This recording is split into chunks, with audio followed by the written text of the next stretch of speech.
Hi guys, I'm Paul from Constrictors and more recently Paul from ReptiChip UK. So if you follow me on social media, you'll probably know who I am, but if you don't, or this is your first time watching, I'm the owner of a ball python breeding business here in the UK named Constrictors, and more recently the UK distributor of ReptiChip UK. JT, the owner of ReptiChip, granted me permission to be the UK distributor of ReptiChip, helping him develop and grow the UK and Ireland market. So today I wanted to show you a very short video, a very quick and easy way how to process a single block of ReptiChip based on the knowledge of the UK market. Now in the past I've done videos on the dunking method, the same method as Justin Kabelka uses. When I'm processing many blocks, I chuck them all into a large container, let them expand and then distribute them across my collection. But more recently I've realised a few people is either dunking them a little bit too long or a little bit too short, and they're just kind of not getting the consistency right with ReptiChip to water mix. So today I'd like to just show you a very quick and easy way, it's almost foolproof way to process your ReptiChip. Now one thing worth bearing in mind is it's so easy to add water, but it's very, very difficult to take it away. So if this is your very first time in processing ReptiChip, just go a little bit less on the water because it's super easy to add it, but it is difficult to take it away. Now there's some fantastic videos on this method, and I'm going to name two people that really stand out. JT, the owner of ReptiChip, he does a fantastic video. He processes about 10 or 15 blocks all at once using a hose pipe and a few containers. I'm going to link the video in the description down below. And more recently, Gavin at Balls to You has done a fantastic video, a very short, about 3-minute long video, just showing you how quick and easy it is to process ReptiChip, because Gavin is also a ReptiChip user. So today I'd like to show you just a very quick and easy way, and then I'm going to set up a new snake that has now outgrown the V18s and he's now going to go into the V35s.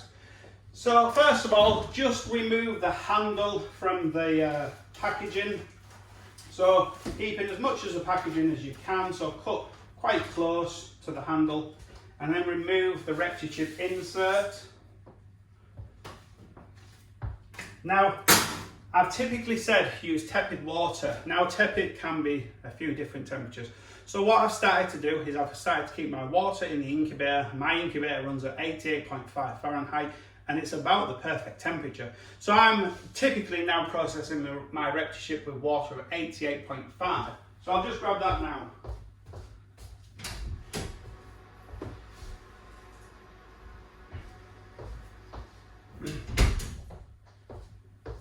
Now this is a 5 litre water container and I tip it all in. Like I say, it's easier to add more water at a later date than to try and take it away immediately. So just slowly pouring it in.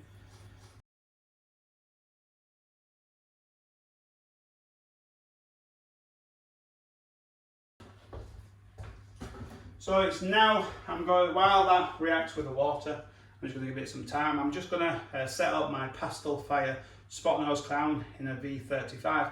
Now he has gone to the toilet, and because this is a real life video, I haven't prepped it and cleaned it and made it all prim and proper because it's time for him to move up. So I don't really want to clean him out, replace it with a new ReptiChip just for the sake of the video. So you will have noticed two V70s full to the top with ReptiChip. This is half a block and this is the other half. This one's a little bit fuller. So this is how much ReptiChip you get from one block. It's just insane just how far this goes. So when I'm setting up any one of my snakes, I put the deli cup holder in the right hand corner. I put a deli cup in and fill it obviously with nice new clean water. Now if I'm just filling the deli cups and the snake's been in here for some time and it's getting a little bit dry, I just slightly overfill the water bowl, letting it cascade over the sides and go into the ReptiChip to rehydrate some of the ReptiChip. So what I've been doing more recently is putting a bit more in than normal, because when it comes to spot cleaning, I can take a good handful of the defecation and the affected area that the snake's gone to the toilet, and not have to instantly replace it with a handful of new ReptiChip. This just works a little bit better for me, and it's a little bit more convenient. So here he is, Pastel Fire Spot Nose Clown. So I'll just show you him because it's nice and beautiful. One of my 2018 hatchlings. So now he goes in the V35, his ID card on the front, so that follows him obviously wherever he goes. And that's just how I set up my snakes. It's relatively basic, but it works fantastically well for this species of snake.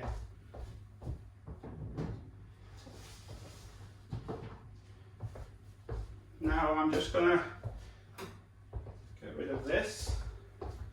Just gonna put it back, and I'll know to clean that out very, very shortly. Now it's this part of the video, I'm just gonna let the ReptiChip do its thing. So I'm gonna step out and then come back on camera very, very shortly. And I'm back. I only actually stepped out for approximately 30 to 40 seconds. I'm looking at the ReptiChip from afar, realising I think it's pretty much expanded. Now the way to tell is just see if there's any puddles. Like I said, this bag does have a slight hole in it, which is a little bit unfortunate, but it's really not going to matter for the purpose of the video. So like I said, this way with 5 litres of water just kind of safeguards you to be able to add more water should you need to, because it's obviously far easier to add water than have to take it away. So simply split the bag open, tip it on its head, and use a tall container for this. And you can see the packaging is very, very clean, because ReptiChip is a premium coconut substrate, so it's very, very clean. Now this is where leaving it longer will give you an easier breakdown of it, but basically just start to break it down and move it about. You'll find some dry spots, but that's kind of what we're aiming for, because we don't want it too wet. Now people across different parts of the world will need different mixtures of water. You may need more, you may need less, but the key is just to find what works for you. And in the very beginning, it's a lot of trial and error. I've processed so many blocks of ReptiChip now, and I'm always slightly changing the way I do things. When I was using it last summer, when I was doing my tests, when it was very, very hot, and I was having the windows open in urban constrictors, I realised I had to hydrate a little bit more because I had more gas exchange, and that meant more drying out basically. The ReptiChip would dry out quicker because of the draft coming through the window and exporting all the humid air. So it would dry out a little bit faster. And when I have my air conditioning running, because obviously the air conditioning is circulating the air and turning it over, it dries out far quicker. So like I said before, depending on where you are in the world will depend on how you need to process it. Maybe you need more water, maybe you need less. Now that's it, it's that simple. So this ReptiChip, I'm just gonna break up because I can feel there is still a few lumps. I haven't got every part of it, but now this ReptiChip is ready to use. So I know it's quite deceiving that does that and that amount, but that is, hand on heart, honestly, that plus what I've just taken out is this.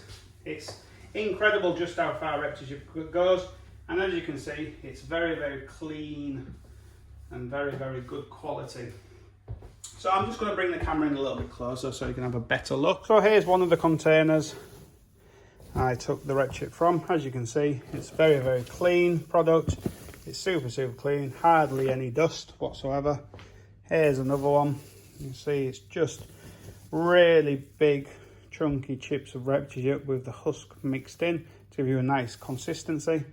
And the one I've just processed, you can see that it's not sopping wet, it's ready to use, and that's the consistency of water I like. It's approximately 5 litres in a full block of ReptiChip. It does my collection perfectly, and I rehydrate as and when I need. So for all you newcomers to ReptiChip, please remember adding water is far, far easier than trying to take it away. So when you're doing your first blocks, maybe just add a little bit less, get the consistency right that your collection needs, and then it'll arm you with the knowledge you need moving forward to be part of the ReptiChip family. Thanks for watching this short video. I hope you've enjoyed it. If you have, give it a thumbs up, guys, and I'll see you very soon. Cheers.